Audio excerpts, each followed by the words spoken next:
Hello everybody and welcome back to another episode of Cheer the Duck Up. I'm your host Tom Stockdale, here with my co-host David Page. How you doing? How are you, my friend? I'm very good, thank you. How are you? I am very, very good. We got out of our comfort zone. Oh my god, yes we did. We got so far out of our comfort zone I forgot what our comfort zone was. Well, we decided that we would put our money where our mouth is and not just sit here and waffle on about cheering up. We thought we'd take some decisive, positive, real action. And we certainly did. So we went to go and learn a dance routine, which the video will be on our YouTube channel if you want to see us try and dance. Oh, you're sick if you want to watch this, by the way. But hey, knock yourselves out, right? No, it's great. It was fun. It was hard trying to battle that weird part of you that makes you just want to hide in your comfort zone, right? And get out with there, and especially there's something about dancing, it's so vulnerable in it. I don't know what it is. It's hard to explain. Well, maybe it only works if you really go for it and let it go. Yeah, maybe. Yeah, like it's like, okay, you're here, the dance studio is set, the dance teacher is there. Like, there's no time for hiding and holding anything in. You have to let it all out, let it all go, or it's just going to look absolutely pathetic. It's like jumping in at the deep end, right? Like that's where the whole thing comes from. So you jump in at the deep end, it's cold, it's horrible, it's deep, but you have to swim. Yeah. You have to swim now because you've taken the plunge. And then it was being filmed as well, and not only that, but released to the general public for their perusal. It's no, I mean, nerve-wracking doesn't come close. No, but I did enjoy it, mate. It was fun. Like it's hard to not feel good when you do physical exercise anyway, right? It's hard to be around someone like Kat, who we'll come to in a minute, without being feeling really good about yourself and positive. And it was amazing. Let's be honest. Like, it was completely the opposite to how I felt when I arrived there. 100%. You know, which is the point. You know, we're seeing if these things, like, you know, what's the effect of pushing yourself out your comfort zone, expanding your horizons, and can you do something you didn't think you could do? And that all sounds great on paper, but when we were there about to do it, oh my goodness me. Yeah, that's it. But I think that's important about what we're doing when we said, like, it's easy to sit there and waffle, but getting out there and doing it. It's like when people give you advice. Have you heard, there's a guy called Gary V. I'm not sure his kind of last name, but he's got it's like a motivational speaker. Okay. And it's not that I have like an active problem with him. It's just quite a lot of the things that he does. Like, oh well, it's easy. Just do this. Just build a business. Just do that. And he kind of, these things are so easy to say, but then the actual reality of getting out there and doing it. So it's easy to say, oh well, if your mates are leaving you out, get new mates and fuck them off and go start a class and meet new people. Real easy to say that. To actually do it, all of that, like your heart feels like it's beating empty. You get that bubbly belly. You get anxious. What if they don't like me? You start overthinking everything, and then you just want to stay home and be scared anyway. But then, like, the actual growth comes from that uncomfortable bit of pushing through it. It's the same as a workout. That life coach isn't going to be there to hold your hand through that. It's just something they did on the internet, and they're probably more about themselves than it is about the person that's actually watching it.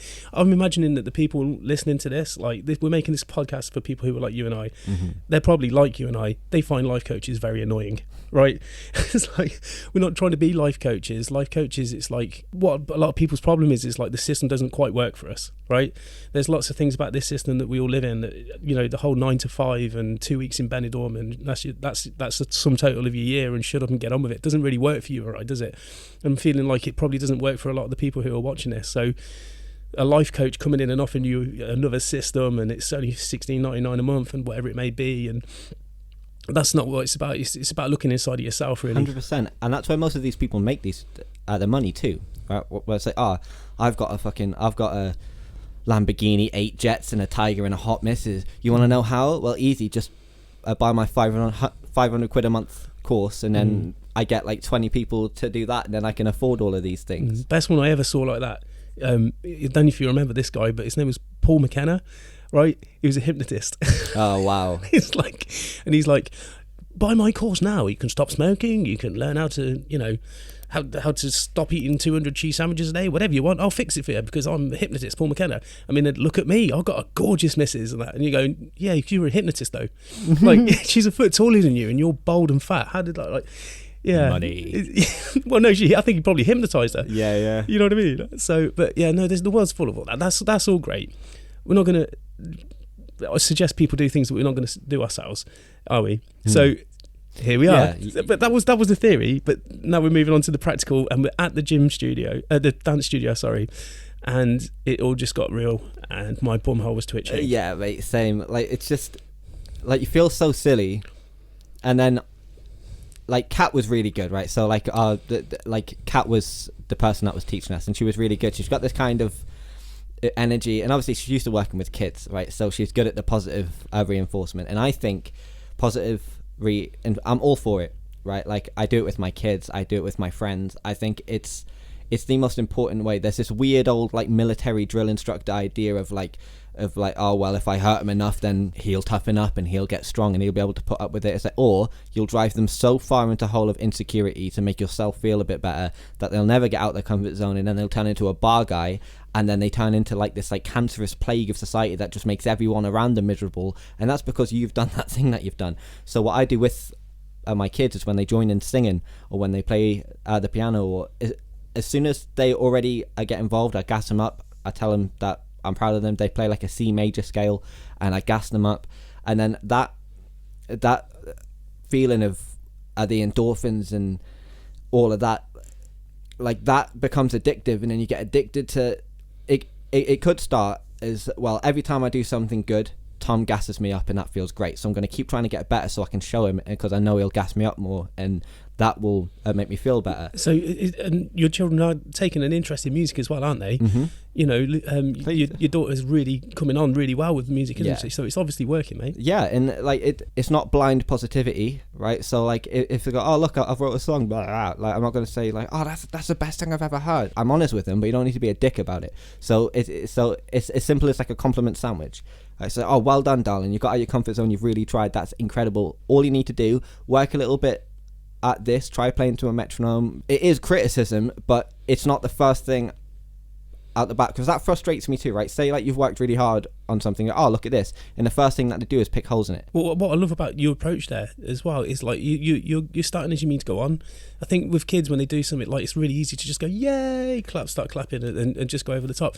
But I really like that you've taken the time to put some thought into how you're going to approach that, so that you're giving them some structure to work with as well. Yeah. So if you just say that's great, you know, you might get bored of it sooner also as well. If you just go, oh, right, okay, getting gassed up for that, cool, let me go do something else. If you're pointing out that, like, music and getting good at stuff requires a bit of thought, a bit of dedication, and a bit of structure, like, this bit's good, that bit needs work, etc. Like, you know, I think it's just a really positive way to approach not just the kids, but, like, whenever you're trying to sort of give somebody some positive affirmation in general. Yeah. You know. But I mean, this is us. I mean, then we're talking about Kat. She's the, the queen of it, really. Yeah. So she runs a dance school down there. Yeah. So the way that I met her actually is she was my daughter's dance teacher. She was pretty well known. It's called Crazy Cats. Crazy Cats. Right. Okay. Yeah. Clever, innit? That's cool. Yeah. Good pun. My daughter was having some confidence issues. There's some things I can't really go into detail about, but she came from a situation and she had some confidence problems, and she attached herself to a couple of friends really quite badly. So then if they played with anyone else, she'd get really upset, and she would feel like she'd been abandoned and all this sort of stuff. I'm having that with my daughter at the moment, actually. Yeah, and they get really upset. So, well, why do they leave me out? And kids can be cunts, man. Like I don't think it's intentional, but, like, they can be so cold to each other because they just don't know yet, do they? Like, they've not experienced it. They don't know that, like, their empathy hasn't really tapped out yet. As she was getting upset, and I thought about getting her into some kind of a martial arts class first, but then when I was looking and I was pricing it up, and she wasn't interested in it, so I thought, like, I'm not going to push her into something that she can't really be arsed with. And then I heard about that, so I spoke to Kat about it, and I said, like, she is shy and she is really nervous, so she might kind of sit on the sidelines. And Kat was like, nah, leave her with me, it's fine. And at the first time I dropped her off, I was nervous, and I was kind of, like, lurking around at the entranceway, and I was looking out trying to make sure she's okay. And then Kat was like, yeah, go on, off your fuck now. I've got her, she's fine, come back and pick her up in an hour. And she was all, like, holding herself small and tight and scared. And then I went to pick her up, mate, and different kid. Like, this energy, and Kat's created a really good community there. If there's any kind of bullying is a strong word, hazing, teasing and stuff, she is straight on that immediately. She's like, that shit stops. Like, and as she's got it, so the older kids I look after the younger kids, and it's just it's a really cool, like, little ecosystem that that everybody helps everybody else.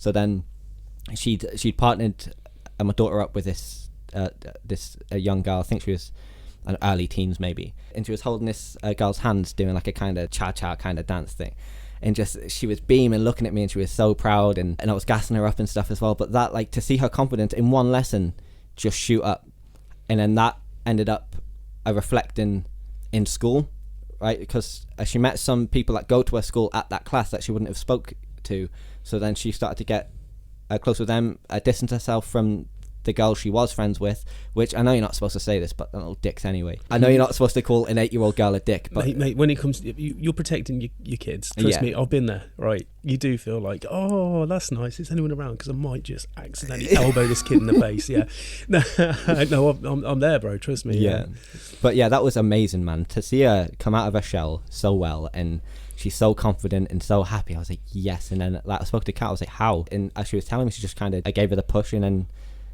she was straight into it. And the thought is that maybe your daughter will progress and become like that teenager and start helping other people come on. And exactly, what that's a wonderful thing. Where would we be, right? I don't want to go too deep. We could burst into tears thinking about it. Like, where would we be without people like Kat, like in our communities, like to show these children the way? You know, I mean, we're quite lucky here in North Wales. There's a few groups around here. It's a game changer for these kids, because if you just got school and home, and school's not going too well, you might not want to talk to your mum and dad about it as well. You know, it's really, really helpful to have this like other place where you can go, and it's different rules. You know, it's not, you don't have to call somebody miss. You don't, you know, and there is discipline and there are rules. You know, in a dance class or a martial arts class or whatever it may be. But I think we're as parents finding out now, aren't we? It's really, really beneficial. So I'm really, really, really delighted that your daughter had that experience. And it's not like it stops. Like, okay, you're 13 now, you're not allowed to grow in this way. So we can do the same thing by going to a class. Well, I mean, aren't we doing exactly the same thing? Yeah, literally that's the same kind of class, it, isn't it? Yeah. I mean, that's like, we're doing the same class. So my kids recently started martial arts. I do martial arts at the same gym, like in the evening and stuff. It's kind of crazy the other day, and they were doing their warm-ups and stuff, and it was like I was watching them from the sidelines, and it's like, yeah, go kids. And then went home, got changed, and came in, and we started doing the same warm-up. I'm like, hang on a minute. It's but no, I think I'm getting the same thing out of it that they're getting. It's release, it's escape, and it's a different way of looking at the world through this structure. So we've got Kat. She's running Crazy Cats, and we are in Penmaen Mawr. Yeah, it was in Penmaen Mawr. Oh my goodness! Wait a minute. Actually, it's funny you should say that. I've got something. Oh, he's got something. Can you read what this book's called? That is called Pronouncing Welsh Place Names. So for the people that are listening, he's just handed me a book, Pronouncing Welsh Place Names. Yes. Featuring instant guide to well-known names. Well, that's a great idea. That could come in very handy. Well, I thought so, right? I saw that and I thought of us, Tom. Like, at the end of the day, we are Englishmen here in Wales, yeah? And there's a lot of places around here I can't pronounce, like where you live, Durgy Vulgi and stuff. Yeah. So I just figured if we get stuck, out of respect for the Welsh culture and the Welsh people around us, we should really have a go at pronouncing it right. So you carry on, I'll find out the correct pronunciation. What's mad about this this book and these kind of names is when I first moved to Wales, I don't know, about 6 or 7 years ago. Now I have a stutter, right, and I cannot read or pronounce these names. So if I was to get lost and someone said, where are you? I don't know, it's got about 47 Ds, 18 consonant. It looks like the consonant board on fucking Countdown. Like how am I supposed to say that? And especially if I stutter as well, people are going to think I'm fucking glitching if I'm giving it. Yeah, and then there's also the nagging thought at the back of your head, like the Welsh people might think you're taking the piss. That's the one thing you don't want to do. I mean, yeah, no, I'm with you, mate. Imagine getting lost around here and say, well, I was in... Abergwyn Grechyn. Oh, I'm not even mate, that's the first one that came to my mind too. It's like ABERY 97 fucking hieroglyphs. It's crazy. I do have pen. Okay, here we go. So the place we were talking about there is Penmaen Mawr. Okay, Penmaen Mawr rhymes with our. Penmaen Mawr. So we know that from now on, moving forwards. Abergwyn Grechyn. Oh, look at you, I know. Look so there we go. Just out of respect. Don't read out too many more because shit might start floating around the room, mate. Yeah, just out of respect for Wales and the Welsh people. God bless you. We love you. Anyway, so where were we? We're in Penmaen Mawr. We're at the bottom of like a a mountain which had been excavated, and it was used for slate quarrying, right? So you got the miners' cottages on one side, and this huge oppressive mountain that you're in the shadow of on one side, and then on the other side you got the vast open sea. Beautiful, isn't it? It's so special. It's so gorgeous. And then we're in this like old church hall building, you know. So many good things happen in this country, in old church halls around the country, right? Yeah. And we walk in and we meet Kat. What was it we exactly asked of her? Like, just like we wanted her specifically to teach us the Jerusalem song, right? Yeah. That looked like achievable, didn't it? Yeah. Right? When was it? Who was it suggested? Maybe my wife suggested it. Yeah, your wife suggested that one. So thanks, Jenny. Yeah, she with Glee, and she was there to film the whole proceedings as well. Yeah, she had a great time. Oh yeah. Well, that's. I think both the women there had a good time, but by the end of it, everybody in the room was rocking with laughter, weren't they? We walked in, and the first thing she asked us to do was a warm up, wasn't it? Mate, what a workout that warm up was! I was so surprised. It's one of those things. Every time I have been to a place and done a warm up, it's been at a fighting gym. So where we're doing kind of shuttle runs and then push ups on one end and squats on the other, and we're jumping around and we're doing this, and it's knackering. But you can imagine that you're in a Rocky montage when you're doing that. Oh yeah. But when Kat had us like throwing our shoulders about like absolute whoppers, mate. Oh my god. Yeah, well, you're right. When you're doing a warm up in like an MMA gym or a boxing gym or something like that, or you got the serious mug on and you're just shaking it out and big breaths, and it's all very masculine and stuff. We start doing our stretches there. She puts music on. Yeah. The Saturdays of all things. The Saturdays. Yeah. Oh, did I ever tell you about? I've got a Saturday story. Oh yeah, I have actually. Yeah, I'd love to hear it. Well, when I was in my band in Coventry, and they had the what's it called? The sort of Freshers Week ball, I guess, in the Coventry University in the middle of town. We were booked, and the headline act was the Saturdays. Now, can you imagine like the pervy little, this will be good. Like we're sharing a changing room with the Saturdays. I'm like, okay, right, spraying links in all over myself. Like, Links Africa, right? Oh yeah, I'm like probably going to nail at least 2 of them. All right, this is going to be awesome. So we get to the venue, we get downstairs, we go, like, it's just a nice gig. There's like a nice ride, there's sandwiches and beer and crisps and stuff, as opposed to just like, no changing room and shut up and we'll tell you when you're ready. And we're waiting, and no Saturdays. And it was like, okay, maybe later, And then eventually we get called out to do our sound check. And then the Saturdays do arrive, right? The smell of like, every kind of impulse that was available in the shelves comes flying out of this minivan, and they get on stage, right? I know, mate, and we're sitting at the back of the room, watching the Saturdays do their sound check. And this is it, right? This is not. I know I feel mean for bringing it up now. I don't mean to take the piss, but I am gonna. One of them's at the front singing like, doing all the singing, and the backing vocals is on like a backing track. One of them, I swear to God, it was Frankie, the woman with short hair, right? And she goes, excuse me, my microphone's not on, I can't hear myself. And they're like, yeah, you're not singing tonight, love. And she went, oh, like that. Oh no. Oh, poor girl. Well, I know. You're lip syncing. Yeah, no, you're actually just here to stand there like a mic stand tonight. Yeah. Yeah, and we were at the back. Obviously, we were like very serious musicians, like the thought of 1 ounce of integrity, like not being with us that night was not even a thought. It was just like, what? Yeah. Look how these pop stars act. How dare they do that to the crowd and all this? But I mean, it was funny. Yeah, you're not singing tonight, Frankie. And then basically they split and we didn't see them for the whole gig, and we played our set, came off stage, and they literally got out of their minivan again, came on stage, and they were wearing like the same dress but in 5 different colours. Oh yeah. And then they just sauntered past again, and it was like, oh, I was just about to nail 1 or 2 of them. Well, yeah. That's crazy. I think a lot of people don't realise how like put on the music industry is. Like so much of it is just the kind of image of it, right? So it's like, right, what we're gonna do is we're gonna dress you up like a pack of Starburst, right? And you're gonna be all different, right? No, we don't need you to sing, because we got that one take in the studio, compress the fuck out of it, like put a bunch of different layers on. I just need you to stand there, look pretty, and like you said, be a jumped up microphone stand. It's not about the art, it's about the product. I went for a few meetings with record labels, right? Like after my YouTube went mad, I spoke to a few of them, and then I was speaking to one in LA, right? And they called me and they were like, oh, we really like your sound. There's a lot of heat on you right now. You're doing really well. We'd like to fly you out. We could talk more and have the meetings and this, that, and the other. You had at least a semi on by now.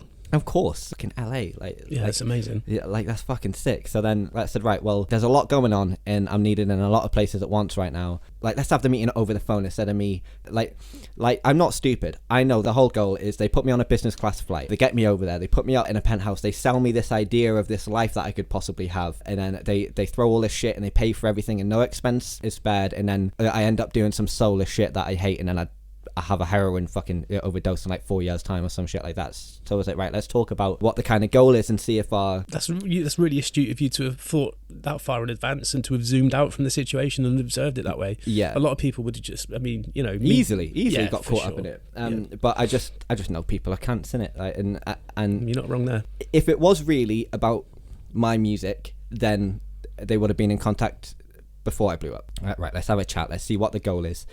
Because I'm not a greedy person. I'm not a money I don't want a Lambo. As long as I've got enough money to pay my bills and to take my kids to the zoo and shit, then I'm satisfied. I can't take it with me. I don't fucking care. And money really isn't. Well, if you start making music with the goal being to make money, my God, I mean, you're doing it completely wrong. Yeah. You're Simon Cowell, aren't you? Yeah, yeah, 100%. I like Led Zeppelin myself and Pink Floyd, not that arse. don't come at me and expect me to listen to the X Factor winner from 4 years ago single, because that I'll vomit. Nothing good comes from people trying to chase money in the music industry. Yeah, and you can hear it in, not to get all Indian wounded artists and stuff, but all my songs mean a lot to me. They have been forged through the fires of fucking despair and pain, and whether that is kind of through empathy. I've got some songs where I've listened to somebody's story, and then it's almost like I can hear the song, but with all the the high end taken out, so I can hear it like it's being played in 3 rooms to my right. But then the more that I work on it, the clearer it becomes, and then I start hearing the lyrics, and it's literally like I pull my songs out of this ether. It's not even like I write them. It's like I'm the medium they come through, right? And I know how waffly this sounds. It's like you're an antenna. Yeah, and I pick into these kind of frequencies. So I don't want to be writing songs about fucking random. Oh, you try to think of what the Saturdays write songs about or something, right? Yeah. I wonder what do they write songs about? No, they don't, mate. Some cunt writes. Well said. Of course they do. They look at market research and what's the most bland, inoffensive, pointless thing that most people go through. Oh, I fancy a girl and she don't like me, or that's how you get 100 songs written about the exact same thing. But you hear it too, the way it's kind of structured in this: the opening, the verse, the chorus, the verse, the bridge, the chorus, and then.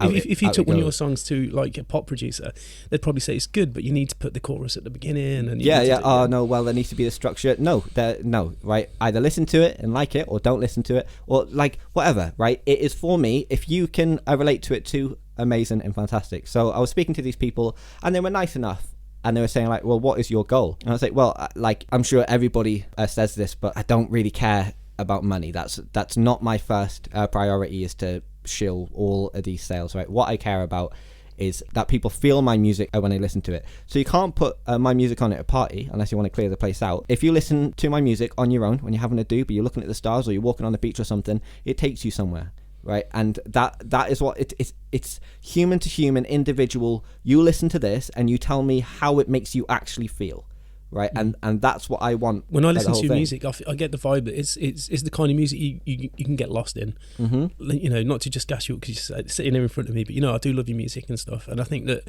it's very sensitive music. It's not a banging pop track. You need to let it into you, and then you join it and you go on this journey together with your songs. They're very sort of ethereal and breathy, and it's a special feeling when you get into what your music is offering and stuff. You can't really do that to order, can you? Every time I tried to talk about what their goal was, right, and what their ideas were, and they were saying that I could go on tour supporting Boyce Avenue, which unbelievably talented on YouTube and stuff. Really big fan of them. I was saying what songs of mine have you actually heard? It was we heard Lost and we really really like that one, and we've heard Spanner and we love that song, and we love Ceiling. Right, well at least they've actually listened to my songs, because at first I thought they were kind of black, and I was like, okay, cool. And then they kept on trying to bring the conversation back to get me on a plane, and then I was saying look, I'm a dad, so I'm not interested in this idea of this glitz and glam and stuff. My priorities are where I am. I've got my girlfriend, I've got my kids, and this is what I want to do. I don't want to be away on tour for 6 months and miss my kids. That is the most important thing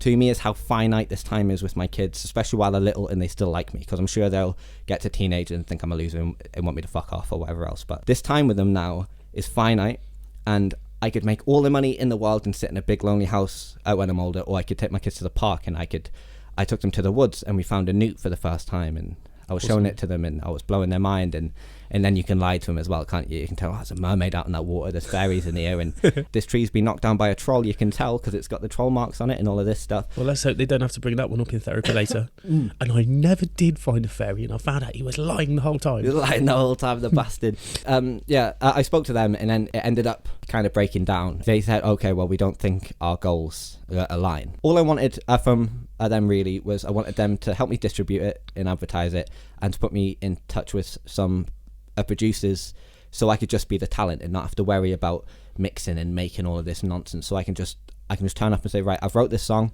not sure the time signature, could you help me out? And then they started to tell me that they've got a team of songwriters and stuff, and that I'd have like limited creative control. I said, well, no, then. Like, they actually told you have limited creative control. That's insanity. Yeah. So who the hell takes a deal like that? Like, well, how do you get good at being a musician if you're not asked about creative control? Like, what kind of musician would be okay with that then? Maybe a musician like somebody who's from the money makers from X Factor or whatever. It's like, hey, fuck it, you know. They offered me some money though. Like, I've had a few people offer me tasty chunks, but they're advances, right? Oh, yeah. And they're to really get hold of you. Like, the cheekiest one I was offered, right? I was with a UK based record company. This is an insane fucking contract. They offered me £50,000, right? So far, so good. Yeah, £50,000 on a 4-year advance, which is 12.5 a year, less than a minimum wage job. Yeah. Right, which they don't tell you that. And production costs are recouped from my half, right? I pay for everything, right? And then what really got me was, if they came at me when I was 19 and offered me 50 grand, I would just take it, no question. But yeah, fuck it. 4 years is 4 years away. I don't have to worry about that. And I would have grabbed hold of that, especially basically growing up in poverty and stuff, and always being skin. And the few years as I was trying to get my life back on track, when I was digging down the back of sofas for quids for food and that, offering me 50 grand right there, I was like, damn. So then that was okay. Let me have a look at the contract then, and I was reading it, and it's designed to be unreadable even, right? Like, it's all... Oh, it's legalese. Yeah, legalese. It's all waffle. So I was reading through it, and it looked pretty good, apart from the kind of a 4-year advance. I'm going to have to pay this back. It's 12.5 grand a year. But then I sent it down to my friend. I sent one of them to Lucy Spraggan as well, because I ended up talking to her. So I had like 4 offers at the same time. I sent the 50 grand advance one down to my mate, and he said, mate, you don't want to sign this. I said, why? And there was a clause in there, right, where everything was split 50-50, including my YouTube, right? So they wanted your YouTube, and wow, they wanted. Did they want merch? Yeah, right. What about touring and revenue? Yes, really. So there was even live. So that's a 360 deal. Like, yeah, that's. Now, I mean, that's disgusting. Do you know? I think I know where those kind of deals come from. So back before the internet started destroying the music industry, and everyone just started taking music for free, like it doesn't cost, like that's completely okay to do. It's just accepted now, isn't it? But before then, when there was the more traditional record deals, back in the olden days, the way it would go would be a pretty standard record deal would be, okay, here's your advance. It's enough to like make the record. Okay, so basically you're paying for your own record, right? So there you go. You got to make the record for that, which cost a hell of a lot of money. The better you want it to sound in those days, the more expensive the producer would be as well. So if you want to go to a decent studio with a decent producer, it's basically all gone. And then the way that they got that back was this, like, basically when you sold a CD, they would take 4/5 of it for the record company, and you'd have 1/5 between the whole band, your manager, right, and any other representatives you may have as well. And that 1/5, but the first thing you do with that 1/5 is pay back the advance, right? So in other words, they give you 15,000, let's say, in those days. You spend the 15,000, you've got to make £15,000 appear in their account out of 1/5 of your sales before you do anything. After that, then you get your 1/5 split between, like I say, your manager maybe 5 or 10%, your songwriter maybe 50%, and the other 50% split between the band perhaps, or whoever wrote the lyrics will get perhaps 50%, and whoever wrote the music gets 50%. That could be split also. Like if you're in like a band like the Specials where there's like 7 or 8 of them, Yeah. you know, there's no like one's making any money. Well, that's the thing. They did make money because they sold shitloads and everything was sort of all the cracks were papered over and it's all right, and everyone made money. But most people, so like I did do music at college briefly.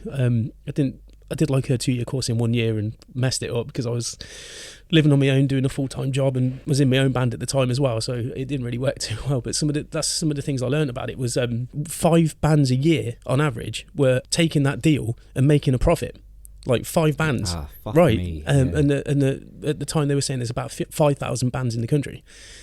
So musicians were getting shat on left, right and centre. So you take the Specials, yeah, it's a success story. But in Coventry at the time, that spawned a whole movement. There would have been loads of other bands in Coventry that had a go, and they were brilliant, talented people, and they got, again, struggling for money, and then you get the deal, and then it's like, well, that didn't work out, never mind. They'll just write that off as a loss. Yeah. So maybe it's not all bad that traditional thing is going. But what I am saying is, as people started to buy less music and started buying CDs for $15.99 or $18.99 or even like $20.99 for a double album, as it was in those days, they were making shitloads of money. When that started to go away, they started to say, well, let's have a look what else is going on here. So your album sales might just about not be making very much money in those days, but if you're on tour, you get all your tour money, all your merch money. Yeah. That's it. You might have a separate deal with a merch guy. It might be separate from your manager. It might be a separate thing. You've got live performances on like television, things like that. You've got commercial radio. You've got your radio play. You've got all of these other ways of making money. You've got sync deals and all that other stuff, yeah. Well, yeah, but they didn't call it that back in the day. But basically, you're right, yeah. And then when the record companies realised that they were not going to make the dividends for their shareholders, right? Talk about soulless, you know. We talk about art here, making music, and this is their concern. It's no wonder it went tits up. If as that started to crumble, they started looking at how we're going to make the money to fill the gaps in, and you know, we've got a schedule here. We can't just like not make this money that we've projected. And they started dipping into this, dipping into that, and that's where these deals come from. So it's like, okay, well then we'll have half your merch then. It's like, what? Why? Yeah. Why? What have you done to deserve that? Yeah, like exactly. You've done nothing to, and then yeah. So, but this is how we've ended up where we are now. Where they're saying on your YouTube revenue, everything, right? What are you talking about? And they weren't involved at all on the YouTube side of stuff, right? They wanted a 50% of everything that I did. Even if I went to do an open mic and I got a couple quid, and then they wanted a quid of that. They weren't involved in much, right? That was a different company, and I already had to split with them, right? So obviously. The company are producing it and packaging it takes their cut, and I get my cut, and I'd already dealt with that. YouTube they had nothing to do with at all, and at the time it was like I blew up in the January 2019, and this is like a February March time, so like shit hot, loads of attention still, and they were saying they wanted a 50% of everything. So then I said to them, I was like, right, so you're telling me, right, in the first month a 50% of everything that I made around that time, you're probably looking at about me giving them about $6,000. So you're telling me in my first month, you're going to produce 12 grand in order to give me my 6 just to recoup my costs. You reckon that in a month you can make 12 grand off my songs, right? So, no, well, it's a kind of longer game. We've got a distribution thing. So your song will be promoted to 150,000 people. So I've got 300,000 subs myself. 150. So like I literally have twice the amount of what you're offering. Where is my fucking value? And then the guy that was reading through the contract found something very, very naughty. And I don't know what it's actually called, but there's a clause in there where they got 10% of what I earned for the rest of my life forever. So right, so even if I pack in YouTube and music and get a job at Tesco, I have to give them 10% of my wages. My God, that's disgusting. Do you know what's fucked up? Like, people have been talking about this shit since the Beatles. It's like everyone knows the Beatles got screwed on their first deal, and they're still going to this day. Ghouls. It's mind blowing. It's like we've already had one entire industry collapse. The whole music industry just went tits up because they're so greedy and they're trying to please their shareholders, and they're screwing the artists, and it's just fucked it all up for everybody, the artist, the listener, everybody.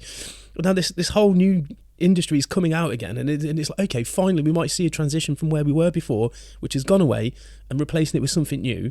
And it's the same blood-sucking ghouls. Like, that can't be the way that we come out of where we were. Like, if we're going to have a new sustainable way of making music and people getting to listen to music, right? It's not just about artists. Like, we're both musicians, but we also love music. Like, I want to hear like what's going on with the music industry. I want to hear the young bands. I want to hear some rock and roll coming from the heart and soul of the youth of this country. Like, how am I going to get it if these ghouls keep insisting that they just like what they're offering you there? They know it might fuck you over, But if they've got 10 people and one of them hits, then great. Exactly. Fucking whatever. Now, what about Tom? Like, who? Like, you know what I mean? Like, they're not even artists. They're not even musicians. They're not even talented, skillful, creative people. It's like, how the hell have we not learned any lessons? And this has been going on since the 60s. Everybody knows. I think that's the point, though, is people do know, but it's not about art. It's about money, right? That's what the whole thing is about. It's about a product. And because, like, the best contract that I was offered, right? I was offered about 5 or 6 record deals, and everyone was telling me, "Oh yeah, that's amazing. Get yourself signed. That's the goal. Get signed and get an album out and get this going." The very best deal that I was offered, the best I could say about it was that I was signed. Right? There was like it's all about the ego and the presentation. Oh well, you'll be on the roster with these people, right? Like everybody says this, and I mean it as much now as I have in my entire life. I truly do not give a fuck about fame, renown. Like, I've been humbled so hard by life that I am well aware of what matters and what doesn't matter. Right? It does not matter if I have a £50,000 car. If I have something I can put my kids in and I can take them to school and then I can go shopping and come home, I'm happy. I drive a Nissan Micra. Nothing is below me. Right? So this whole idea, this whole romanticized idea that they were trying to sell me, all I want is my fucking raised bed in my back garden with my cabbages growing in it, my children running around playing and happy, and my girlfriend sat there doing her embroidering or singing a song, or just like that is success to me. Yeah, well, do you know what would be really nice? Okay, as just somebody who appreciates your music, right, and who loves music in general, would be really nice if you could do that, live the way you want to live, but get your music out there at a reasonable price in a reasonable manner to the people who actually want to hear it, and develop a relationship between yourself and your listeners without money and dividends and shareholders and clout and media attention and this is another big thing from probably still to this day, but parties and drugs and living the high life and telling everyone, oh yeah, I signed bands and look how big my dick is. Yeah, and getting everyone to run around you and try and impress you. Without any of that, if you could just get directly, your music deserves to be heard, right? Thank you. Well, no, it's true, and the people that want to hear it deserve to hear it. And it'd just be nice if we could find some way.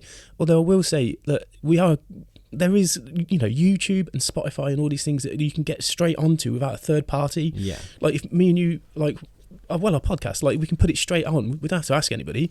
Don't have to clear it with anybody. We don't have to pay anybody. It's up to us to promote it if we want it to grow, and if we'll do what we want to do with it and stuff. And at least we are seemingly moving in the right direction. And maybe some of this old-fashioned way of looking at it with the drugs and parties and I can sign you and make you a star kid and all this bullshit will eventually go away if we, you know, in the long run, and that's what keeps me going. And then by the time that your daughter and maybe my kids want to make music and stuff, maybe they can just make music, put it on, you know, and have people appreciate it. I think it's the lifestyle that gets sold, and the idea of like the others. Like I've been to these exclusive parties. Oh yeah, right, and I've seen. Of course, I'm not going to name any names, but I've seen people that advertise themselves as child friendly, racking up slugs, mate. Oh yeah, absolute sure. Slugs. And I don't know how to say it without saying it's all fake, because it's not all fake, but so much of it is smoke and mirrors and perception in imaging. And yeah, this person just put out a candid tweet that their PR team has spent a week planning. They work so hard to make things look organic. And like in the term industry, plant has been around forever, right? Okay. Like they work so hard to make these things seem like it is just this kind of this little country boy or this. But why do we have to work so hard to make something look genuine, when if it's genuine, surely it should just maybe it's like, genuine. Can something possibly still be genuine after it's been through the machine we just described in it? But you know, the lifestyle thing. I mean, like I've been out to Hollywood. You know, our band went out to Hollywood and did a few sort of showcase gigs and a couple of sort of small festivals out there, and visited EA Games, which was part of our story as well. You know, we signed our publishing contract with EA Games. I'll get into the ins and outs of my band. Just in case anyone, not to tantalise and might as well explain, my band was called Pint Shot Riot, okay? And maybe we should put some of our stuff on our YouTube channel, yeah? Yeah. Just so people can see for themselves what we were all about and stuff. But, you know, yeah, like our claim to fame is that we signed publishing rights with not EA Games exactly. It was a combined deal with EA Games and a publishing house based in Canada, and they were looking for like unsigned bands to put on their computer games. Basically, cut a long story short, that was us. It was the 1 in a million shot. We had they were looking all over the world at the time. It was on. They were making FIFA at the time, and they wanted a band from each continent. Yeah. And they had a guy there who was like an industry insider who was a bit of a talent scout based in Los Angeles, and he knew about us because he was into British music, and he put our name forward, and boom, that's how come we ended up on FIFA. We were on FIFA 10 and on FIFA 12, Fight Night, Sims 3, and all these brilliant games. And FIFA 10 and FIFA 12 both sold like 60 million copies worldwide. Yeah, unreal. Yeah, crazy stuff. And I love FIFA, by the way, as well. Like, I'm a massive FIFA head as well. So I was like, when we started talking with EA Games, I was like, oh my god, if we get on FIFA, I'll be sitting there with my buds playing FIFA, and then my own song's going to come on, and then my knob's going to have to come out. Like, man, how'd that feel? Like, that must have been amazing. It was the most unbelievable feeling in the world, right? Because at the end of the day, I knew that we weren't going to get that traditional record deal. Like, it was already become apparent that had gone away. We weren't going. When I was a kid, I wanted to release a CD, sell millions of copies, make the whole world like fall in love with our music, and just be good enough to warrant that. I wanted to be the best bass player I could possibly be, and I was just like focused on it. I spent like hour after hour after hour, year after year in my bedroom trying to get as good as I could be on the bass guitar, so I could be good enough to sell 1 million albums. You know, that was my goal. But by the time that was all happening, you know, it was quite clear that sort of thing wasn't really going to happen, and the record industry had gone away. So this was like a secondary sort of opportunity that just didn't see coming, really. And like I say, they were looking all around the world for bands. Like, it's kind of insane that they would choose us. We had a good reputation at the time. I got the phone call. I remember I was at work having a cigarette, and Rocket, who was the singer in our band, Richard Emerson, aka Rocket, I remember getting the phone call from him and him telling us we were going to be on FIFA, and it was like, Christmas, birthdays, everything all at once. I was like, yes. But I mean, there was an element of it. It was like, okay, well, we can't fail. Like, we can't fail. 60 million people are going to buy this game, and we're going to be on it. Like, this can't go wrong. And somehow it did. You know, It's like we got a lot out of it. Don't get me wrong, but it wasn't a case of like, okay, put the phone down, straight into the boss's office, slap him around the face, and go, ha ha! Yeah, fuck you. I'm out. Yeah, I'm done. I'm going to be a bass player. So. It was looking back, it's a bit of a mixed thing, but at the time it was the best thing ever, and I was very, very excited. And it was a bit more than anything, it was the validation that what we were making music wise was good enough, and it was the validation for the music, which I really believed in, and I still do actually. The songs still stand up today and everything, and that band, it was my identity, you know, being in that band, that was who I was from the age of for like 10 years there probably. So yeah, that's the name of the band, Pint Shot Riot, which comes from predictive texting on the old Nokia phones. It's a long story. And it was, Rocket, the singer, Mini Rocket, who was his cousin on drums, and then Robbo on guitar. So just on the off chance they're listening to this, much love to you boys. And Baby Dave. Yeah, and I was Baby Dave, because in those days, believe it or not, Tom, I was a bit of a baby face. Yeah, I've seen the interviews. What was crazy too, right? That didn't last long. Is a little while back, not too long ago, I had a song stuck in my head, and I didn't know where it was from, but the tune was like da da da da da da da. So I was thinking, like, where have I got that from? And then I was looking through, and I found a song called Viva England. Oh. Right. Right, so I was like, yeah, that's the one. And I was listening to it because I remember listening to it when it came out, and obviously right now England are doing very well, absolutely annihilated Ukraine. Strange feeling to see England doing well like that. Beat Germany. It's like a therapy session watching that, wasn't it? It was like, all those years. So then I was listening to it, I was like, oh yeah, like this gives me a nostalgic feelings. And then like I was listening to it on YouTube, and I look over at the video, I'm like, hang on, but like check, and I realised it's Pint Shot Riot. I was like, how fucking surreal is this? The song that's randomly in my head. So I put it on, I listened to it, and I looked down, that's for fucking mate Dave, that is. That was probably in between being baby-faced David and the lifestyle killing me, and I look rough in that video. I remember looking at myself thinking, good God, get some sleep, eat some vegetables.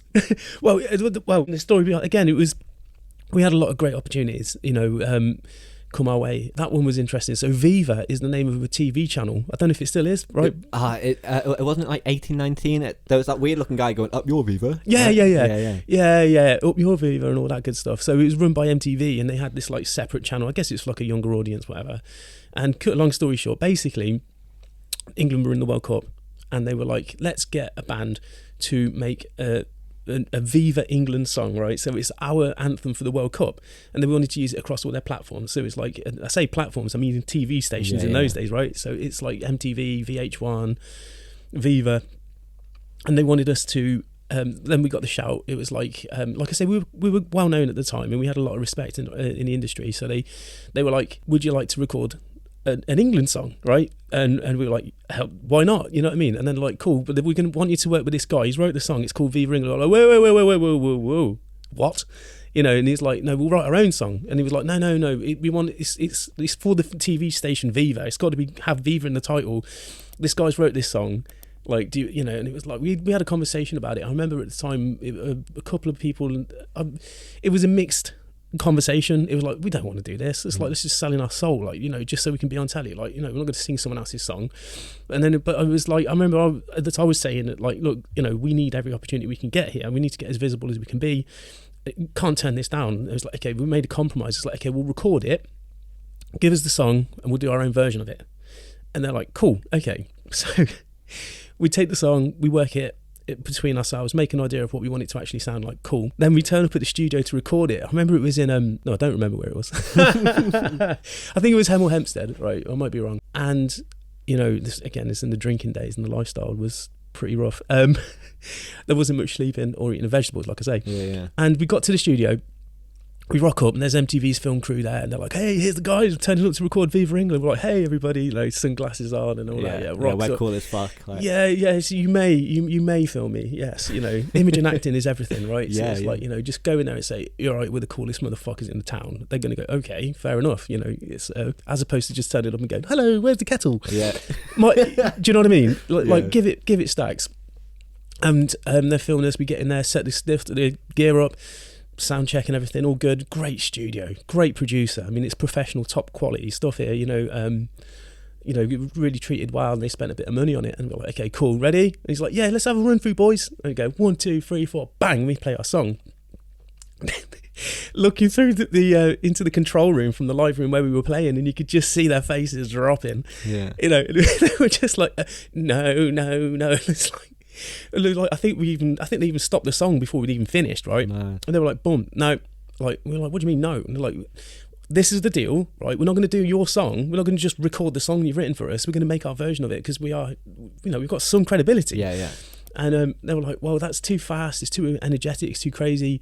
Too energetic for a World Cup England song, you fucking nuts. Like. Exactly, yeah. And it's like, well, who did you want to do it? You asked us to do it. This is what our music sounds like. What the hell are you on about? Yeah, take that in then if you want it fucking slowed down. Right? Exactly. And I remember like Rocket and the other lads, we were pretty much ready to just pack up and go home. And it's just like, oh, fuck you then. You know what I mean? Like, go ask the Saturdays then, you know, exactly. Yeah. But again, it was a very serious opportunity, and it was going to be on telly.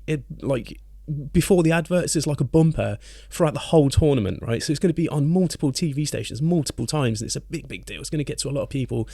And our manager was there, and we sat down and spoke about it and went, okay, cool, we'll do our version and then we'll do your version. So we ended up agreeing to basically do their song that they had written for us, but we still put a twist on it. But whilst we were there in the studio, we did our own version as well. I'll tell you what, we'll have to put the 2 songs on our YouTube channel perhaps, yeah? And you'll hear the difference. Looking back, funnily enough now, I think they might have been right there. But, you know, you couldn't have told me that at the time. Yeah.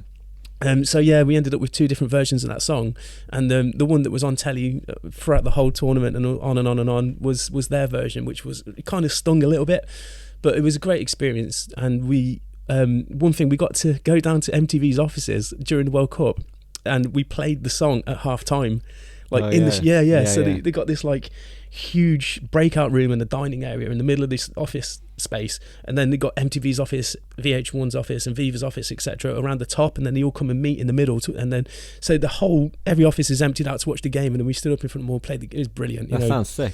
Yeah, it was rock star shit, 100%. You know, and it just like absolutely every story I could tell you from those days, it involves getting completely drunk. And acting like an arsehole, cracking onto women. Just every story I tell you about those days involves all that, so there's no point. And we have plenty of those stories to continue. I think this is a good point to wrap us up. Right, okay. All I'm saying is, like, if you do find Viva England, like the slower version, that does not actually represent Pint Shot Riot's music accurately. That's the point of the story. Yeah, let's leave it there for now then, Tom. Okay, let's wrap it up. Thank you very much for listening. Make sure you follow us on YouTube and Twitter and everywhere. There's a link tree on everything to get you to everywhere else. If you're on a podcast app that lets you rate, please do. Enjoy the rest of your day, and we will see you very, very soon. Goodbye. Bye-bye, everybody.